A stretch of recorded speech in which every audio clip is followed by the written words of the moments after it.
Las tropas españolas que capitaneaba Hernán Cortés llegaron al Valle de México. La presencia de la gran ciudad de Tenochtitlan en medio del lago de Texcoco los impresionó profundamente.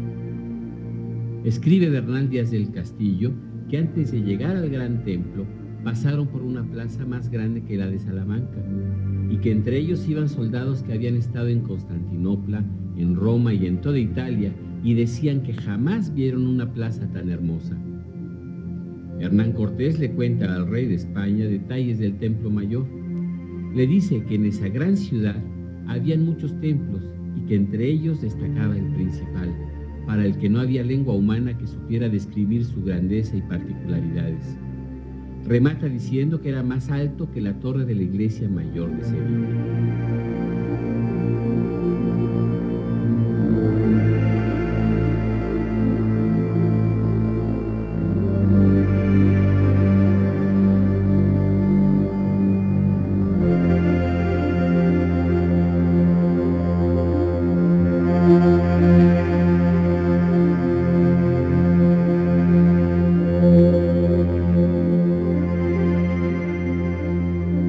Era un día como cualquiera, y en medio de la era atómica, la leyenda del Templo Mayor de los aztecas dejó la oscuridad del olvido y ocupó otra vez su lugar físico en el centro político de un país orgulloso de su herencia indígena. El 21 de febrero de 1978, en la esquina que forman las calles de Guatemala y de Argentina, en el centro de la Ciudad de México, trabajadores de la Compañía de Luz encontraron accidentalmente un gran monolito con relieves. Este monolito se encontraba por debajo del nivel actual de la Ciudad de México.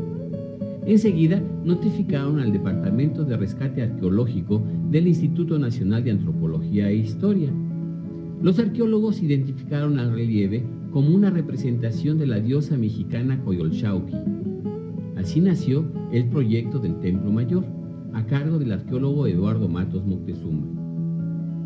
La excavación del Gran Templo Mayor se inició el 20 de marzo de 1978. Para hacerla posible, se demolieron 13 edificios, la mayoría del siglo XX. Los arqueólogos, apoyados por alrededor de 150 obreros especializados, tardaron más de 3 años y medio en concluir los trabajos. La verdad es que sin la Coyolxauhqui no se hubiera descubierto la zona arqueológica del Templo Mayor. Gracias a ti, que eres hermosa, la de los cascabeles en las mejillas, la decapitada, la descuartizada, la hermana del sol. Gracias a ti, que eres mi luna, y a la emoción que pudo despertar tu descubrimiento, conocemos mejor a tus mexicas y a su Templo Mayor.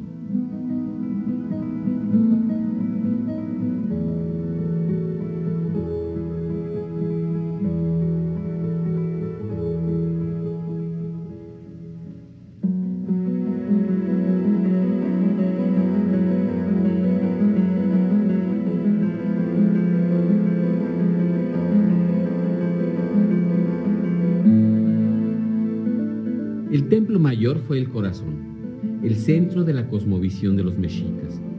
Pero no solamente fue el centro de sus creencias y la interpretación del universo que los rodeaba. El Templo Mayor también nos habla de aspectos económicos, formas del poder político y religioso, de las características militares y del control de otras áreas, de la importancia de la agricultura. En síntesis, el Templo Mayor no era solo un edificio religioso, más bien fue un sitio mágico donde el mexica nos dejó toda su concepción del universo y el testimonio de su existencia terrenal.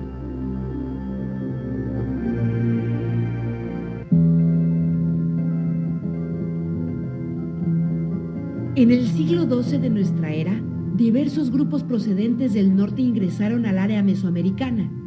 Uno de estos grupos era el de los mexicas que provenían de Aztlán, lugar de las garzas o de la blancura. En los códices que se conocen, los aztecas cuentan el mito de cómo su dios Huitzilopochtli les ordenó que dejaran Aztlán y fueran en busca de una tierra prometida. Cuentan que Huitzilopochtli, el gran guerrero, les daba fuerzas a los aztecas y, encarnado como el sol de mediodía, les hablaba y les decía: yo les serviré de guía, yo les mostraré el camino.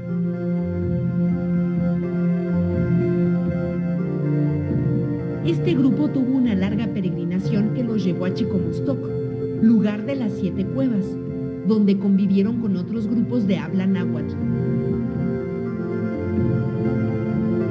Otro importante lugar de la peregrinación fue Coatepec, Cerro de las Serpientes, donde los mexicas tuvieron una división interna, y también es muy importante este lugar, porque es ahí donde los mexicas se hicieron de una divinidad propia, que les distinguiría del resto de los pueblos mesoamericanos, Huitzilopochtli.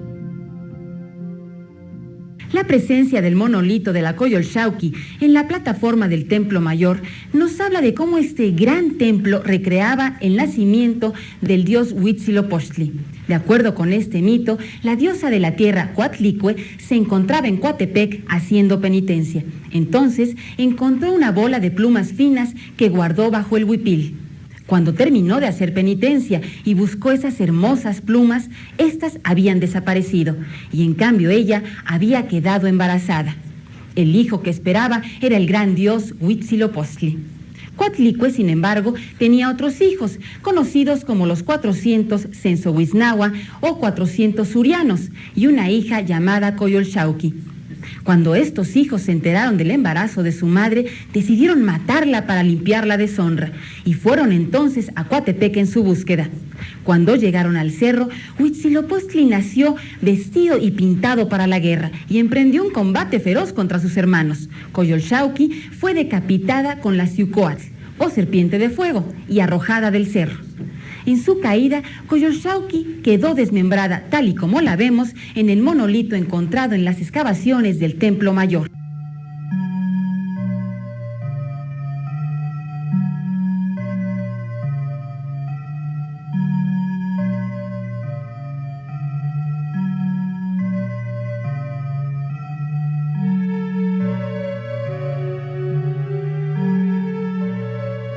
En la parte superior destaca el penacho, los cascabeles en las mejillas y la fuerza de las líneas.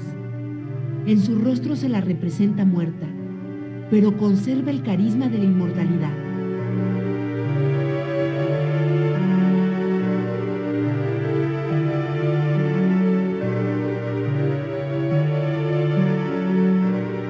En la cintura de la Coyolxauhqui está la muerte. Ha sido la compañera más fiel de la diosa.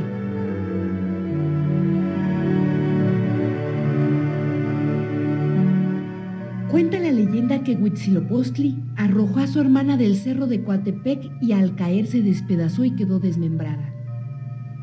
En la escultura está desmembrada. Brazos y piernas yacen separados del tronco.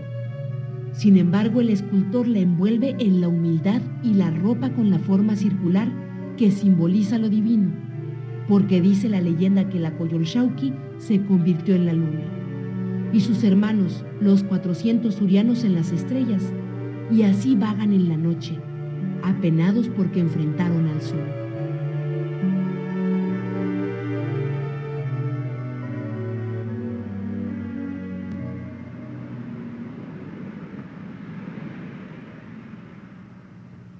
La historia, por otro lado, nos señala que muy posiblemente los aztecas o mexicas estaban sujetos allá por el año 1000 de nuestra era a pueblos como el Tolteca, es decir, que era una provincia tributaria de el Tolteca de Tula, y que en un momento dado, como ocurre en varias ocasiones en la historia mesoamericana, van en un momento de debilidad de ese centro que los tiene controlados, van a poder avanzar y ayudar a la destrucción de Tula, como también parecen señalarlo algunas de las fuentes, hasta venir a dar al centro de México, donde todas las tierras ya estaban ocupadas, y en realidad se les va a permitir que se establezcan en unos islotes en medio del lago de Texcoco que pertenecían o estaban bajo el control del señor de Azcapotzalco.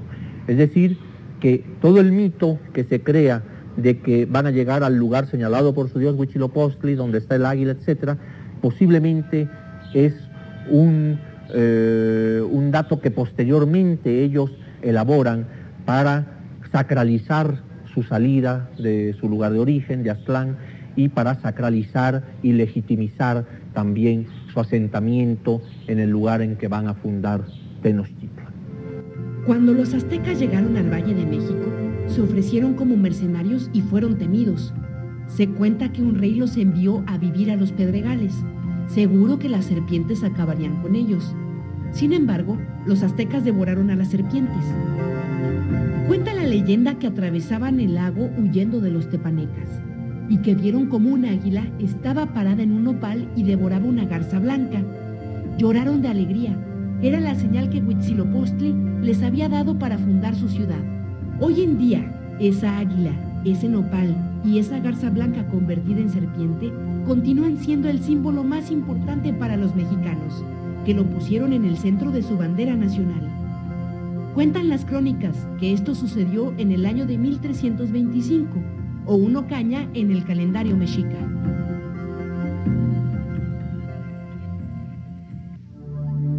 A partir de que fundaron la ciudad de Tenochtitlan, los aztecas poco a poco dejaron de ser un pueblo pobre y sojuzgado, y se convirtieron en un imperio formidable. Obviamente con su templo pasó lo mismo. Empezó como una construcción muy pobre, hecha de lodo y piedras. A medida de que tuvieron más poder, lo ampliaron y enriquecieron. Arqueológicamente, se han definido 7 ampliaciones o etapas, siempre una arriba de la otra, siempre la última usando como base las anteriores. Cuando los conquistadores llegaron, el templo mayor estaba en su esplendor. Medía más de 45 metros de altura y descansaba sobre una plataforma de 6.400 metros cuadrados. Pero un día todo se acabó. Los españoles desecaron el lago, esclavizaron a la gente, robaron todo lo que pudieron y arrasaron la ciudad. Solo se logró salvar lo que estaba abajo del suelo. Sobre esas ruinas se construyó la ciudad colonial.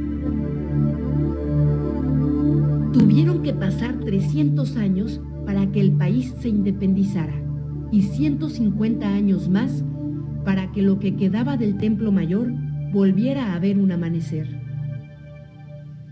Sabemos que hubo un primer pequeño adoratorio al momento en que ellos les es permitido establecerse en los islotes del centro del lago de Texcoco que pertenecían a Azcapotzalco, al señorío de Azcapotzalco. Entonces, al establecerse allí, dicen algunas de las crónicas que uno de los primeros pasos que hacen es empezar a construir el adoratorio a su dios Huitzilopochtli, el cual, por cierto, va a quedar establecido en el centro, en lo que va a ser el centro de su cosmovisión, el centro de su universo. Nosotros, arqueológicamente, hemos podido encontrar no esa primera etapa que debe estar mucho más abajo y que debió haber estado construida de material perecedero, de madera, de algunas piedras, en fin, pero sí pudimos encontrar el que está a mis espaldas y que corresponde ya a lo que hemos llamado etapa 2, que ubicamos provisionalmente hacia el año 1390 de nuestra era.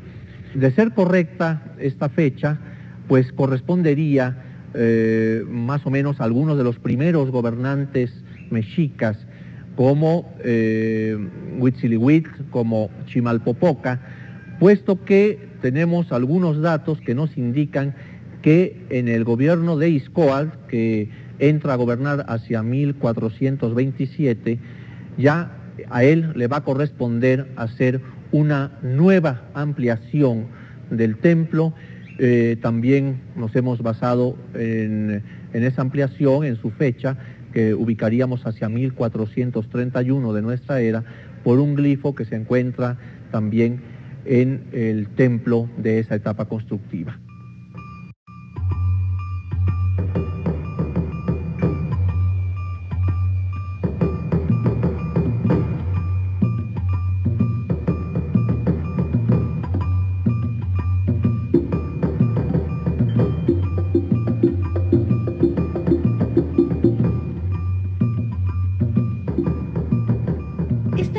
Fue encontrada en una ofrenda que estaba en el oratorio de Huitzilopochtli.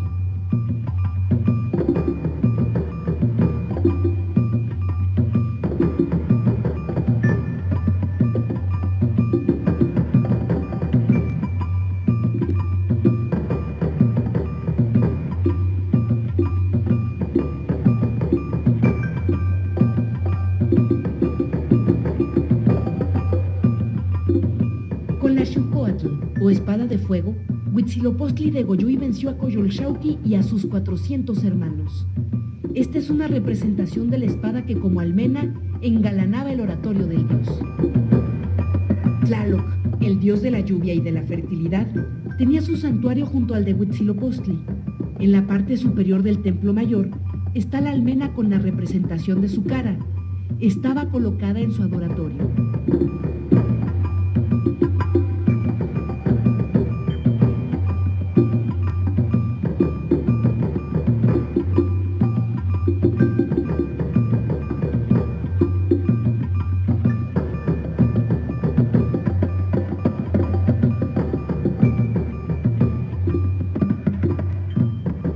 El águila representaba a Huitzilopochtli. Era el futuro imperial de los aztecas, pero primero debían liberarse. Estamos ante una nueva ampliación del Templo Mayor. En este caso es la etapa que hemos denominado como etapa 3, que hemos provisionalmente, por una serie de características y también por un glifo que hay en su parte posterior, que es un glifo 4 caña, que hemos ubicado este edificio como correspondiente al año 1431 aproximadamente. Y de ser correcto esto, pues estaríamos hablando del momento en que los mexicas se acaban de liberar de Azcapotzalco. Recordemos cómo ellos, desde que llegan a sentarse aquí en medio del lago, están sujetos en realidad a los que poseen esas tierras, esos islotes, que es el grupo Azcapotzalca, bajo el gobierno de Tezosomoc. Entonces los mexicas, como tributarios de ellos, tenían que rendir un tributo que cada vez era más fuerte, más exigente por parte de Azcapotzalco. Sin embargo, los mexicas se organizan y entran finalmente en combate en contra de Azcapotzalco y logran así su independencia bajo el gobierno de Ixcoac.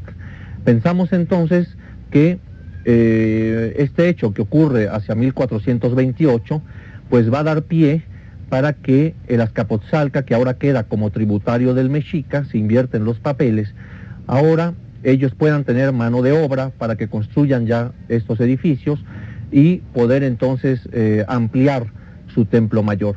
Por lo tanto, pensamos que esa fecha de 1431 y bajo el gobierno de Ixcoatl es cuando se ordena entonces hacer esta ampliación que aquí vemos. Pero un hallazgo interesante que se realizó aquí fue el que observamos en estas réplicas. Las originales están en el Museo del Templo Mayor, que son 8 esculturas que se encontraron en la posición que estamos observando, reclinadas sobre la escalinata. Su posición original debió ser en otro lugar, quizá en este mismo edificio, pero adornando algunas esquinas, algunas partes de él, pero al momento en que se iba a rellenar esta etapa constructiva con piedra y lodo, entonces se les colocó aquí ceremonialmente, reclinados como los estamos observando, y se les rellenó con piedra y lodo para hacer el cimiento de la siguiente etapa constructiva.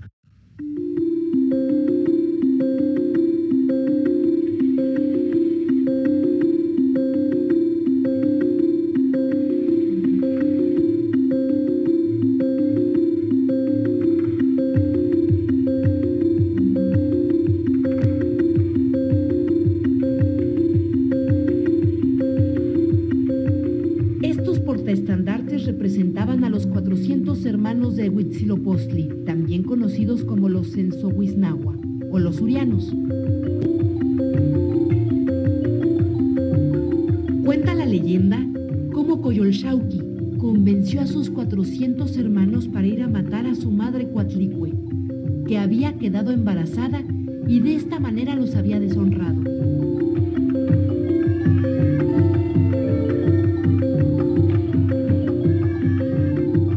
Después de vencer a la Coyolxauhqui, Huitzilopochtli persiguió con furia divina a los Urianos, los derrotó y a todos les arrancó el corazón.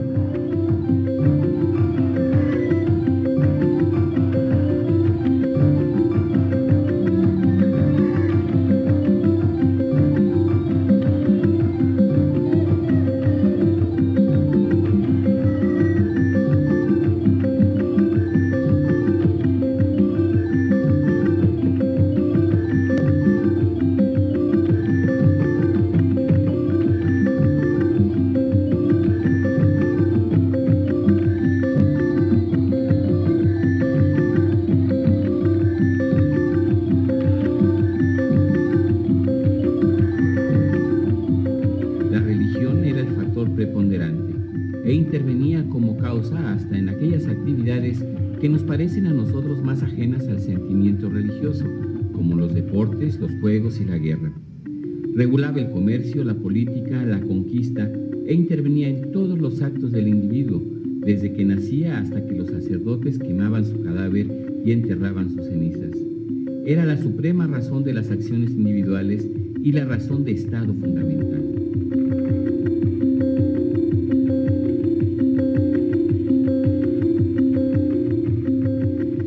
Podemos definir la organización política mexica diciendo que era una teocracia militar, pero en la que el fin guerrero estaba subordinado al fin religioso.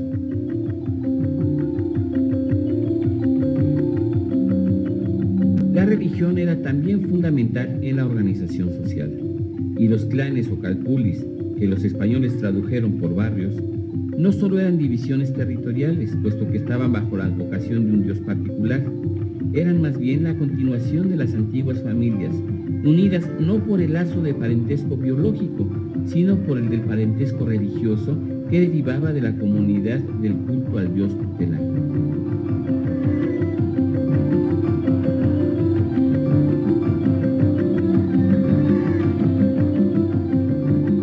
¿Cuál es la explicación de esta omnipresencia de la religión?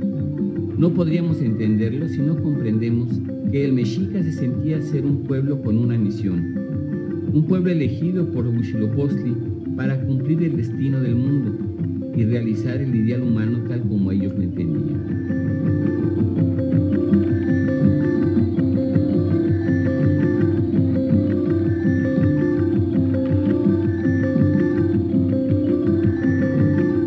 El mexica es el pueblo del sol.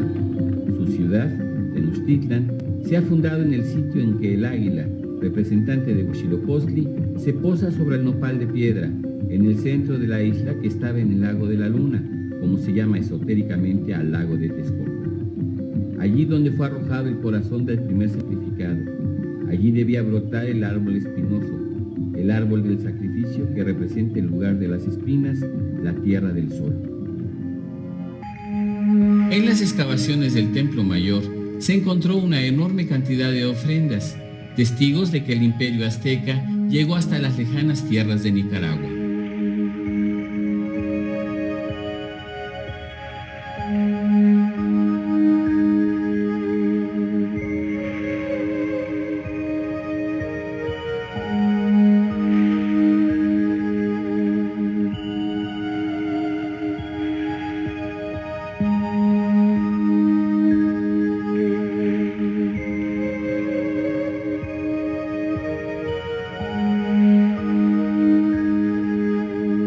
Los sacrificios humanos eran un tributo importante a los dioses, que se habían sacrificado a sí mismos para dar vida a los hombres y que ahora merecían ser compensados por ellos. Numerosos prisioneros de guerra fueron sacrificados en honor a Huitzilopochtli. Además, los dioses recibieron otro tipo de regalos de los mexicas. Estos fueron las ofrendas, muchas de ellas encontradas durante las excavaciones del proyecto del Templo Mayor.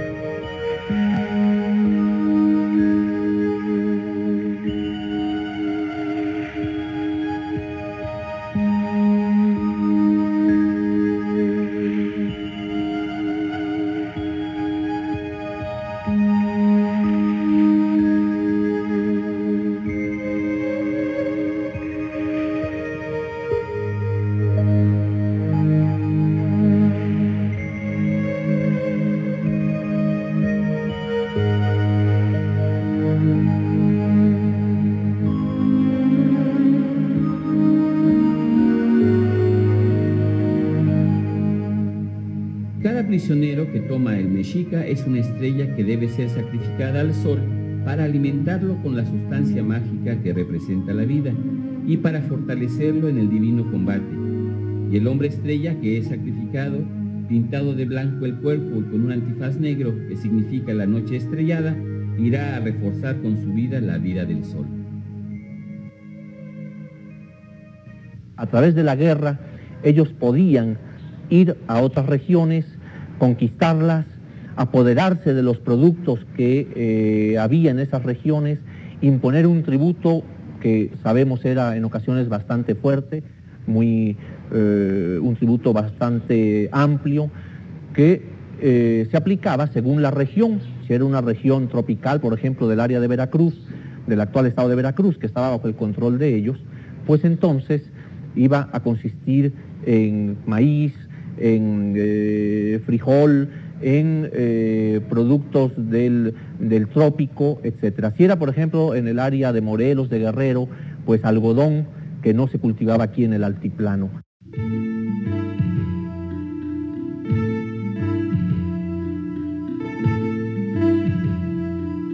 El pueblo azteca, como todo pueblo imperialista, tuvo siempre una excusa para justificar sus conquistas, para extender el dominio de la ciudad-estado Tenochtitlan. Pero siendo el azteca un soldado del sol, teniendo como tiene esa misión divina, debe también tener el premio. A él deben corresponder las cosas en general, lo bueno, lo plácido, lo fragante, la flor, el tabaco, el cantar.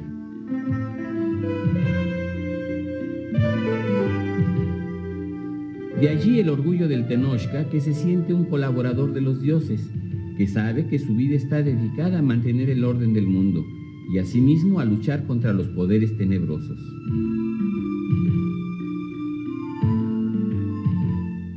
En cierto modo, de él depende que el universo siga existiendo, de él depende que los dioses reciban su alimento, que derramen sobre la humanidad el beneficio de sus dádivas, la luz del sol, la lluvia que se forma en los montes y riega el maíz, el viento que corre por las cañadas y que puede traer las nubes o convertirse en huracán. Es claro que el azteca, como todo pueblo que se cree con una misión, está mejor dispuesto a cumplirla si de su cumplimiento se deriva el dominio sobre los otros pueblos.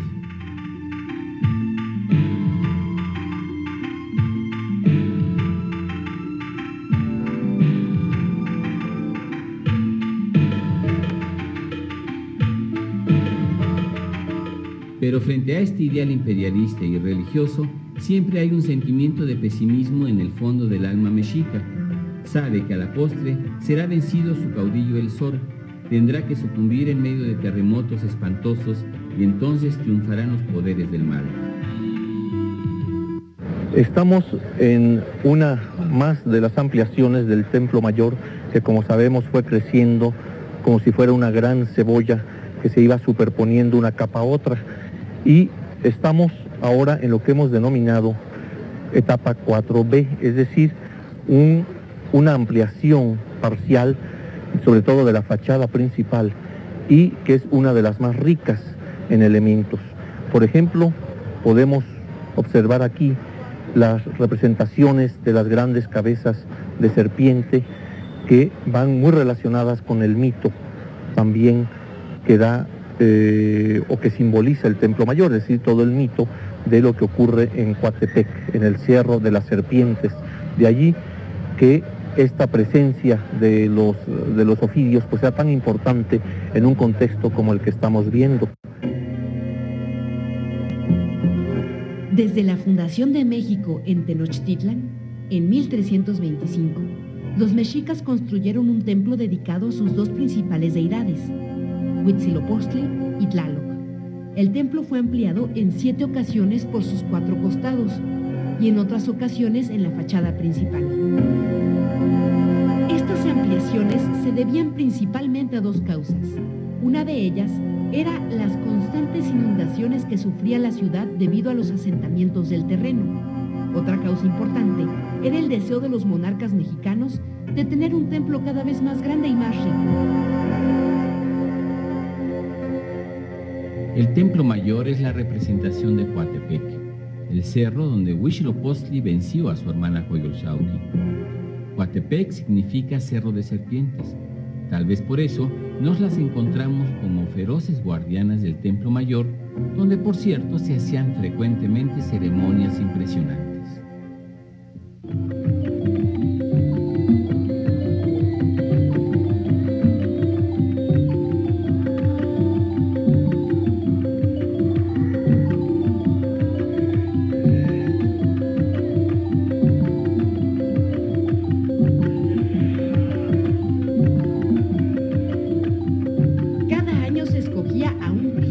Representaba veneraba al dios Tezcatlipoca.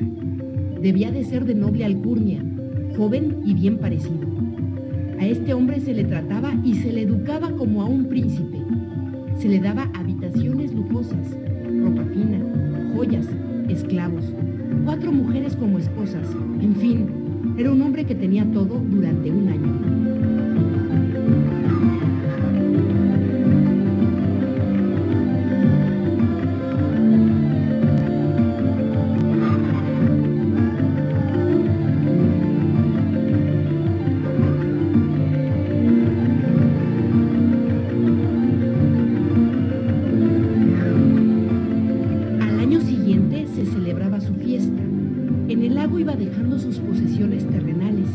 Y cuando llegaba a la Plaza Mayor estaba casi desnudo. Subía la escalinata del Templo Mayor y en su camino rompía las flautas de barro que los distinguieron. A la cúspide llegaba desnudo y sin nada.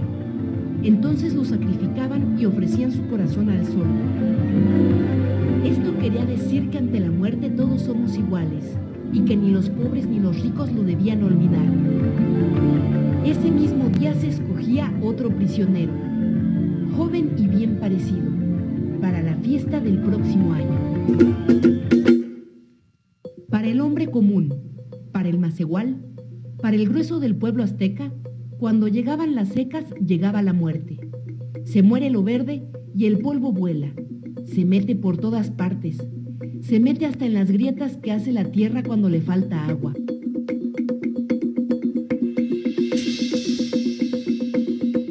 Parece que los muertos quieren volar y revivir.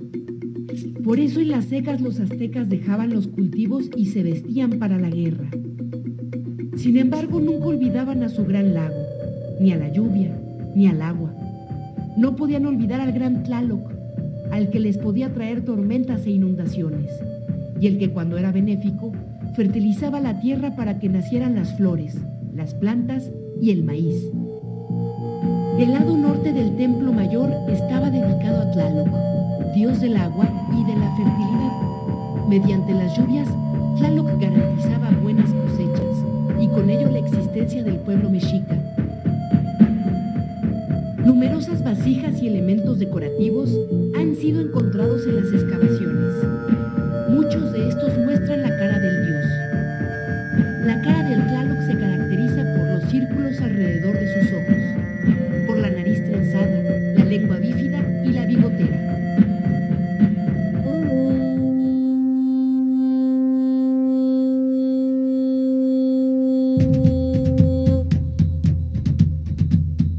Tlaloc, Tajín, Cosijo, Chac, son los nombres con los que los mexicas, totonacas, zapotecas y mayas designaban al dios de la lluvia y la fertilidad.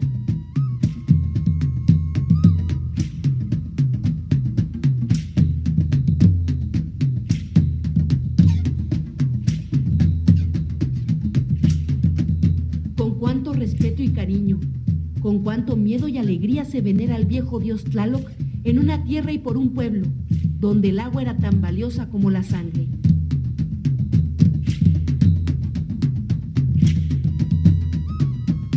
Yo fui a ver a Tlaloc, y él me llamó, y me dijo, pues ha llegado acá Huitzilopochtli. Aquí será su casa, y él tendrá como precioso don que en esta tierra vivamos unidos los dos.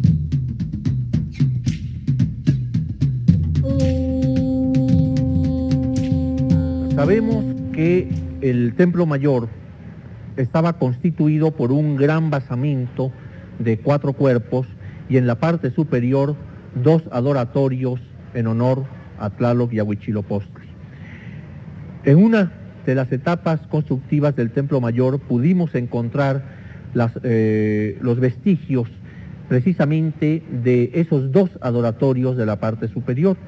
Así podemos ahora conocer que, por ejemplo, en el del lado de Tlaloc, que es en el que nos encontramos ahora, había diversas características de estos adoratorios. Una banqueta al fondo donde seguramente iría colocada la deidad y una figura como la que vemos aquí de el chacmol o conocida como chacmol. Esta figura que representa a un personaje recostado, como podemos verlo aquí, y que tuvimos la suerte de encontrarlo completo, tal como se está observando, y todavía con sus pigmentos originales que podemos apreciar, azules, rojos, amarillos, y también la característica de tener el recipiente sobre el vientre.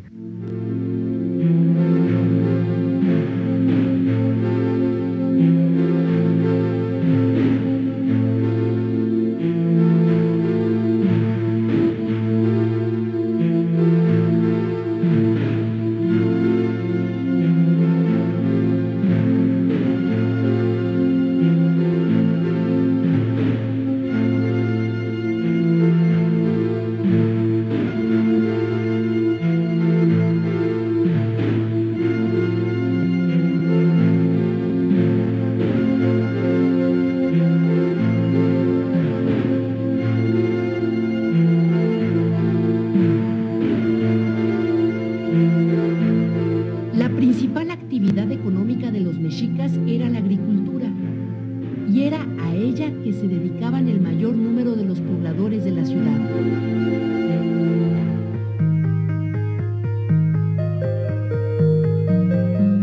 Siendo esta una ciudad insular, fue necesario construir parcelas dentro del lago para suplir aquellas que la ciudad no poseía.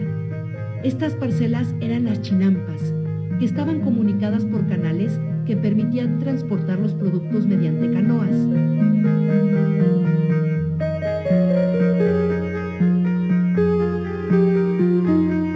El islote que los aztecas escogieron para fundar Tenochtitlan no era lo suficientemente grande para albergar a la Plaza Mayor, los palacios, los barrios y los campos de cultivo. Por eso se las ingeniaron para hacer campos de cultivo sobre el agua. Los principales productos sembrados con ayuda de un bastón plantador eran maíz, frijol, calabaza y chile. Primero clavaban gruesos troncos en el fondo del lago y con ellos formaban un espacio rectangular. Después lo rellenaban con fango, piedras y tierra que traían en canoa desde la orilla.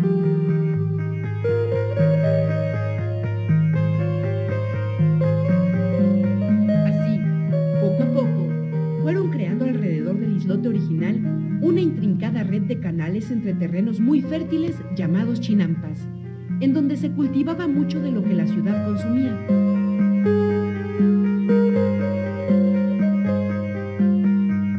En la actual Ciudad de México sobrevive Xochimilco. Ahí siguen los canales y las chinampas, las canoas, los árboles, las flores, los remeros y los campesinos.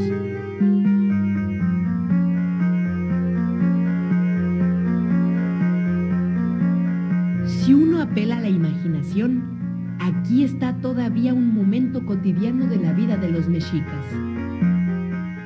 También vemos aspectos interesantes en este edificio, como puede ser algunos de los murales que lo decoran, como es el que tenemos aquí, en uno de los pilares, que por cierto es el pilar que se encontró mejor conservado. Ustedes pueden ver la altura que alcanzó, más de 2 metros, y vemos los elementos que encontramos en él. Por un lado, estos círculos que bien pueden representar los ojos de la deidad, y por otro esta banda en azul que puede ser el nivel celeste. Después vemos una gran banda en tono rojo y después bandas verticales que caen en blanco y negro, que seguramente están representándonos de una manera simbólica a la lluvia. Este lado de Tlaloc, del dios de la lluvia, del agua, se complementa con el otro adoratorio que también estaba al lado, hacia el lado sur, digamos, en donde tenemos todo lo relativo a Huitzilopochtli, es decir, al dios de la guerra, al dios solar de los mexicas. Y como elemento importante podemos observar aquí algunas de sus características, como es, por ejemplo, tanto el interior y esta pieza que tenemos aquí, que es la piedra de sacrificios, una piedra que se encontró tal como la estamos observando y muy sencilla, hecha de tezontle, pero con una función muy importante que era la de sacrificar aquí en la parte superior a diversos individuos. Sabemos cómo ese sacrificio revestía todo un simbolismo y era en cierta forma muerte para dar vida.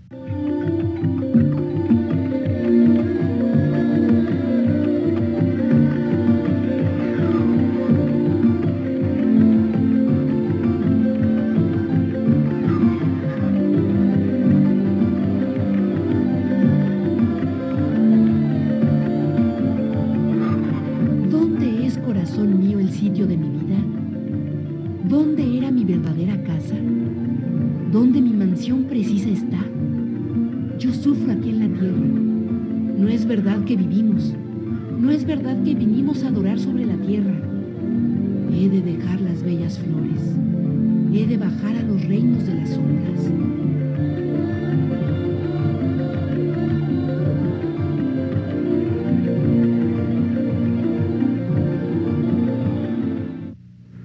El sacrificio humano, ¿qué es en realidad?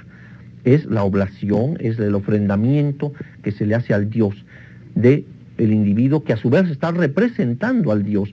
Ese individuo que va a morir, sacrificado, va a representar al Dios que en un tiempo mítico se murió para crear al hombre. Entonces, esto se repite, estos mitos se repiten en la realidad, y entonces surgen toda una serie de festividades y demás en que el sacrificio era indispensable porque era la oblación, la muerte para dar vida. Así como después de la temporada de secas, de muerte, venía nuevamente la temporada de fertilidad y de lluvia, igual, aquí era necesario revitalizar todo este ciclo, y la muerte ceremonial en el Templo Mayor y en otros templos más era precisamente según el carácter de la fiesta y al Dios al que se dedicaba, pero en muchos casos dedicadas a esta renovación, a que volviera la lluvia, o sea, era una muerte para dar vida.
Sabemos de a dónde iba el individuo después de la muerte. Se creía que había 3 lugares, ¿no?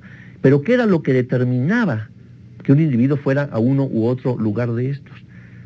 Era la forma en que se moría. Si se moría en combate, en sacrificio, se iba a acompañar al sol, al dios guerrero.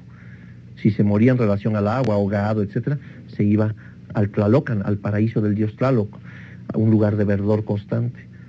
Y eso es lo que está en el templo. Tlaloc y Huitzilopochtli, el sol y Tlaloc y el Tlalocan. Entonces, a quienes morían de una muerte natural, que no tenía nada que ver con estas otras formas de muerte, irían al Mictlán. Pero esto nos pone en una conceptualización en la vida de ellos, de ese universo cambiante, cíclico, ¿verdad?, que lo que depara el lugar, por ejemplo, para ir después de la muerte, no es un concepto moralista, como lo es en el cristianismo, por ejemplo, en Occidente. En Occidente, nosotros pensamos a través de las diversas religiones cristianas que es el comportamiento del individuo en la tierra lo que va a determinar su más allá. Si se porta bien, se va a salvar, va a ir a gozar. Si se porta mal, va a ir a sufrir. Ese es el comportamiento, hay todo un código moral en esto.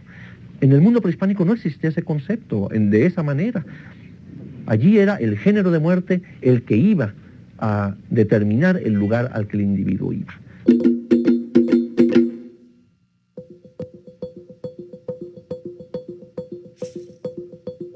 Reflexiónenlo, ténganlo en la mente, príncipes. ¿Quién destruirá la ciudad de Tenochtitlan? ¿Y quién sacudirá con empuje los puntales dentro del agua? La ciudad de Tenochtitlan que aún persista totalmente.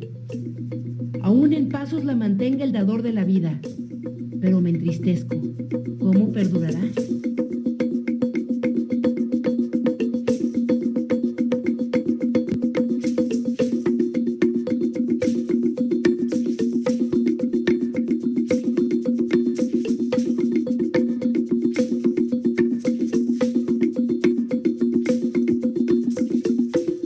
Durante el gobierno de Izcoatl, el pueblo mexica se liberó del dominio de Azcapotzalco. Con la formación de la Triple Alianza, Tenochtitlan, Texcoco y Tacuba, los mexicas fueron convirtiéndose en una verdadera potencia militar.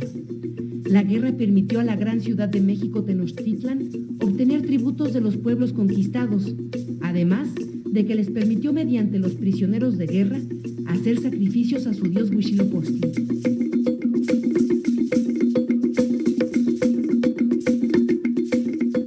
Concebían que a partir de la tierra había unos 11 o 13 niveles o cielos que en realidad estaban referidos o en relación a algunos acontecimientos o al movimiento de los astros.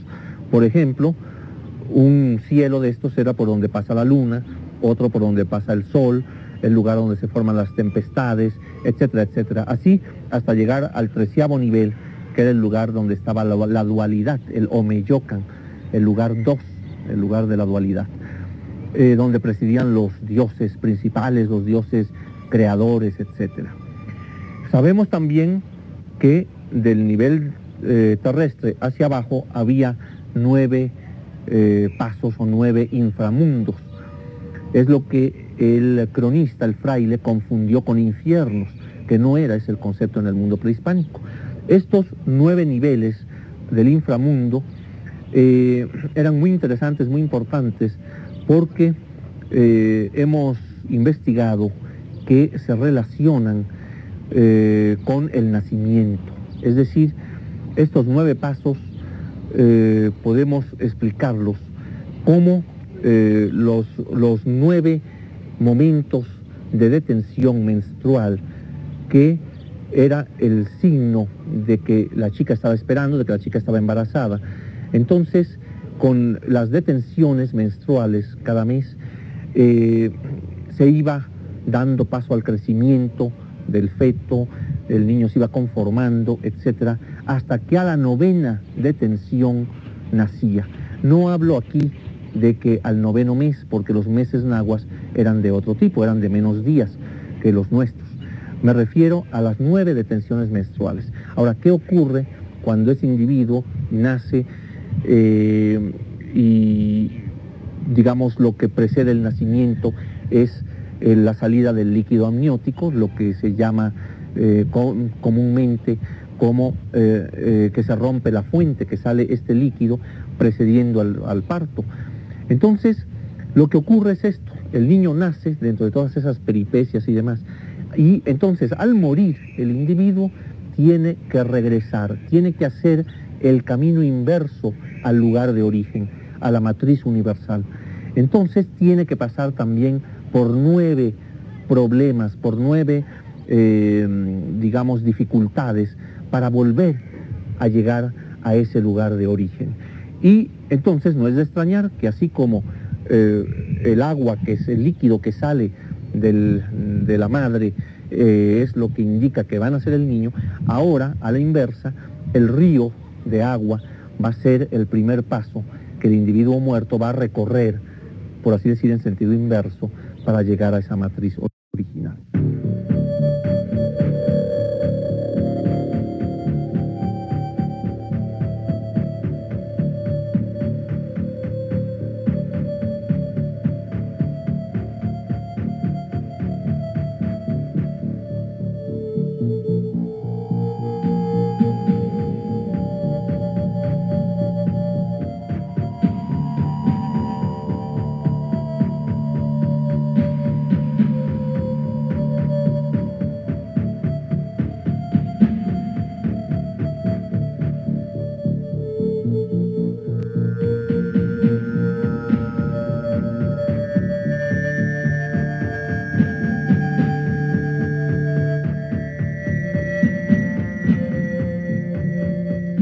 Las estrellas y los planetas, capitaneados por la luna, bajarán a la Tierra en innumerables escuadrones de fieras espantosas, descenderán del cielo y las estrellas acabarán con la humanidad.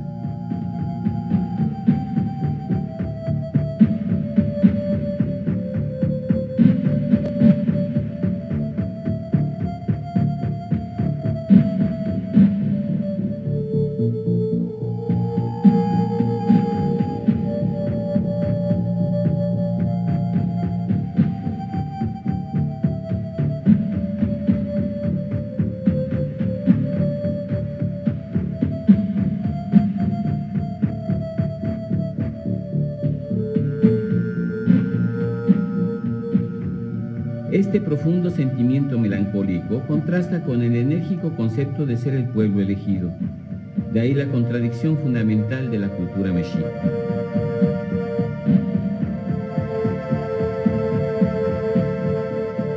En tierra de flores vivimos. Aquí nadie pondrá fin a la flor y al canto, como que estamos en la casa del sol. Pero la tierra es el lugar del instante que huye. Ya no será lo mismo en la región del misterio. ¿Acaso hay alegría? ¿Acaso hay amistad ahí? ¿Es que solo hemos venido a conocernos en la tierra?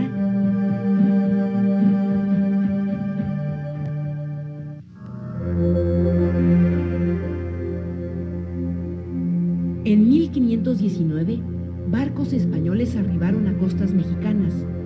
Pronto los españoles habían llegado a la gran Tenochtitlan, capital de los aztecas. Sus afanes de dominio y poder los hicieron entrar en guerra con los mexicas.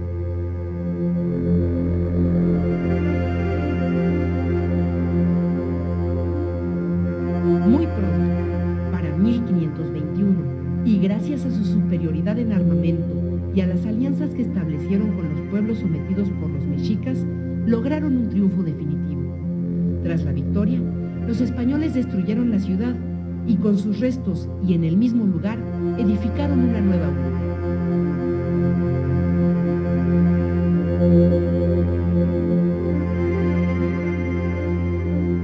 No pudieron los mexicas defenderse de la pólvora de los cañones, ni de los mosquetes. No pudieron defenderse del acero de las espadas, ni de las armaduras. Sucumbieron ante la fuerza de los caballos y el dolor de la viruela. Se acabó su idioma, sus costumbres. Se murieron los nombres de sus dioses.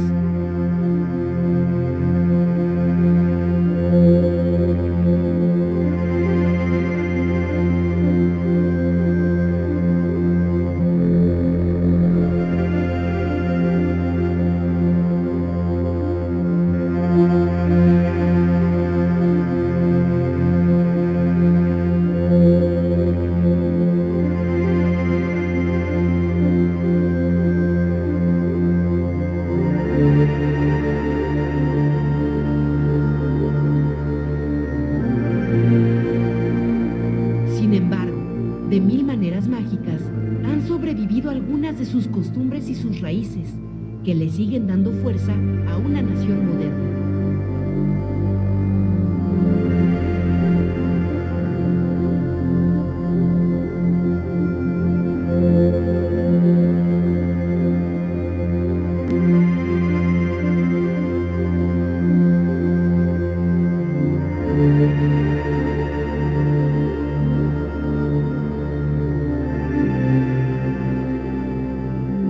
Los occidentales pudieron derrotar y aniquilar una cultura, pero el hecho de que el agua siga corriendo en los ríos y llenando los lagos siempre nos hablará de Tlaloc. El que el sol salga por las mañanas y se continúe despidiendo por las tardes, siempre nos recordará al orgulloso guerrero que fue Huitzilopochtli. La luna siempre nos recordará a la Coyolxauhqui y las estrellas a los Ensohuiznahua. Sea como fuere, esas ideas nos siguen alumbrando.